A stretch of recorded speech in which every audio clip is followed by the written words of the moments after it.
அன்பான நேயர்களே, கை கால்களில் உள்ள நகங்களில் சொத்தை ஏற்பட்டுவிட்டால் அதிக வலி, சீழ்வடிதல், தொற்றுநோய் கிருமிகள் தாக்குதல், சதை பாதிப்படைதல், எலும்பு பாதிப்படைதல் போன்ற பல பாதிப்புகள் ஏற்படும்.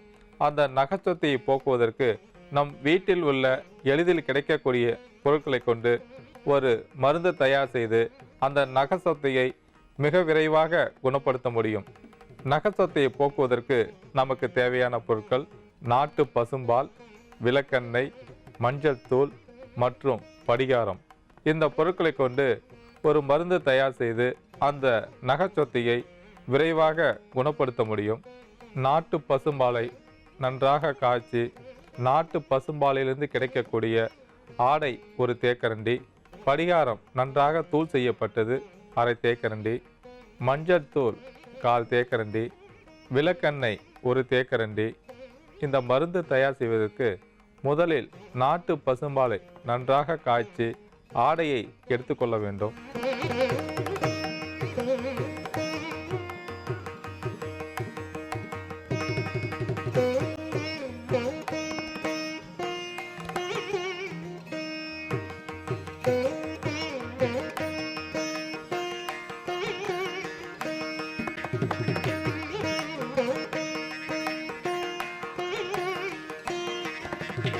படிகாரத்தூள் அரை தேக்கரண்டி நன்றாக அரைத்து சேர்க்கவும்.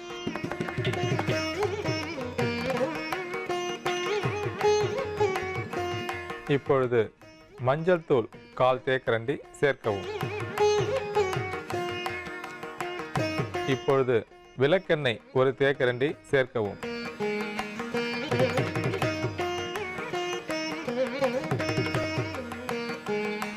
இப்பொழுது நன்றாக கலக்கி இந்த மருந்தை மெழுகு பதமாக்க தயார் செய்து கொள்ள வேண்டும்.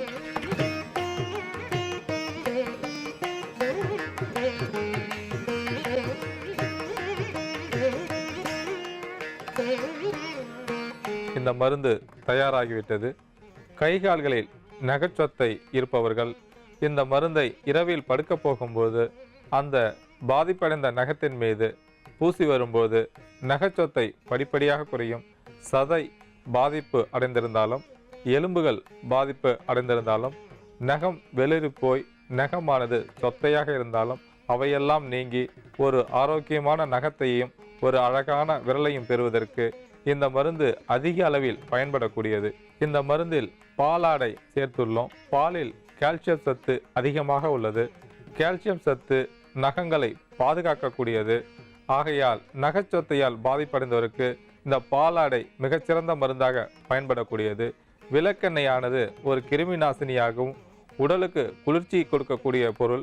இந்த விளக்கெண்ணெயில் தயார் செய்யப்பட்ட மருந்தானது அதிக அளவில் அந்த நகச்சொத்தையை போக்கக்கூடிய தன்மை உண்டு. இதனுடன் மஞ்சத்தூளும் சேர்த்துள்ளோம். மஞ்சத்தூள் ஒரு ஆன்டிசெப்டிக்காக செயல்படக்கூடியது.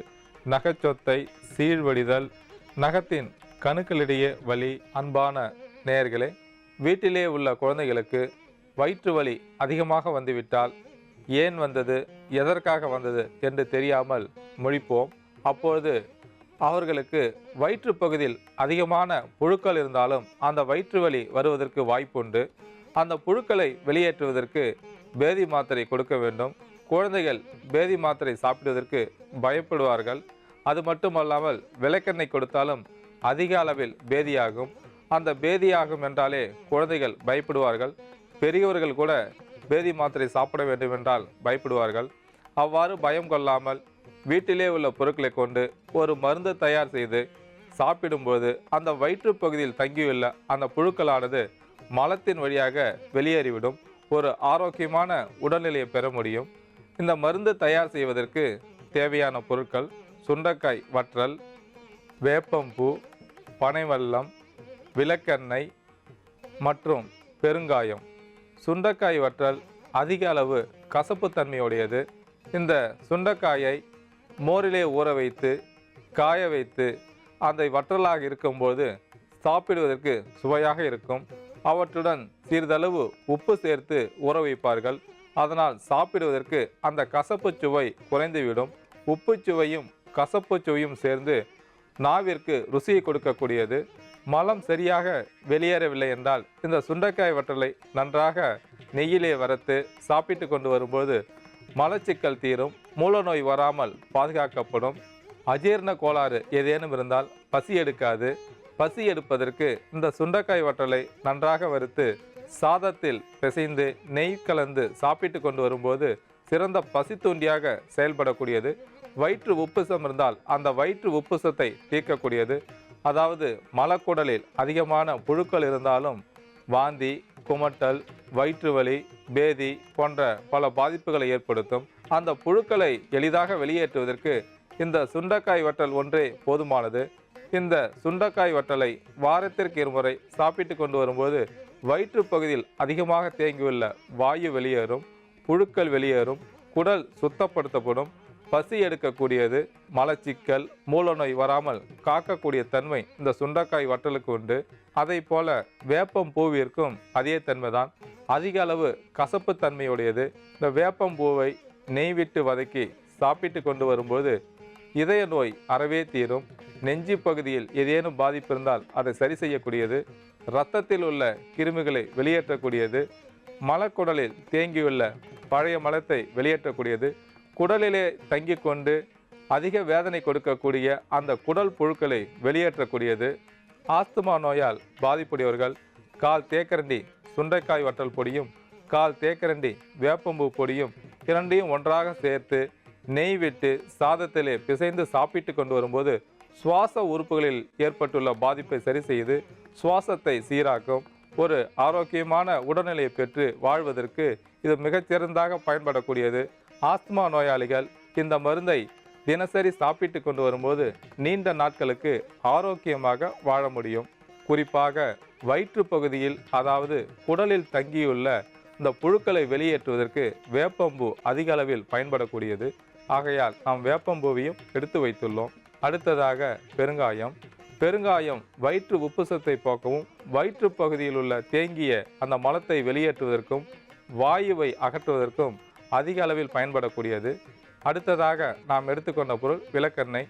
குழந்தைகளும் சரி, பெரியவர்களும் சரி விளக்கெண்ணெயை அப்படியே சாப்பிடுவதற்கு பயப்படுவார்கள்.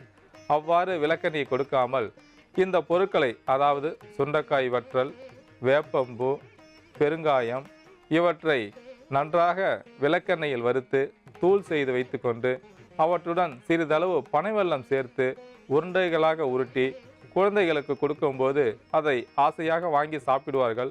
அப்பொழுது அந்த மருந்தானது வயிற்றுப்பகுதியில் சென்று அந்த புழுக்களை வெளியேற்றி ஒரு ஆரோக்கியமான உடல்நிலையை பெற்று வாழ்வதற்கு இந்த மருந்து அதிக பயனுள்ளதாக இருக்கும். இந்த மருந்து தயார் செய்வதற்கு நாம் எடுத்துக்கொண்ட பொருட்களின் அளவுகளை பார்க்கலாம். ஒரு தேக்கரண்டி சுண்டைக்காய் வற்றல், ஒரு தேக்கரண்டி வேப்பம்பூ, ஒரு சிறிய கட்டி பெருங்காயம், தேவையான அளவிற்கு பனைவெல்லம். இந்த மருந்து தயார் செய்வதற்கு ஒரு வாணலில் அரை தேக்கரண்டி விளக்கெண்ணெயை விட்டு லேசாக சூடேற்றவும்.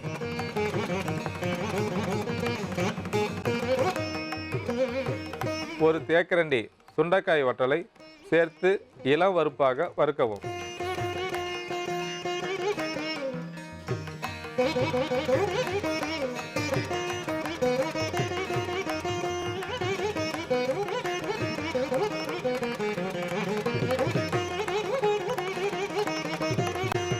இப்பொழுது ஒரு தேக்கரண்டி வேப்பம்பூவை சேர்க்கவும்.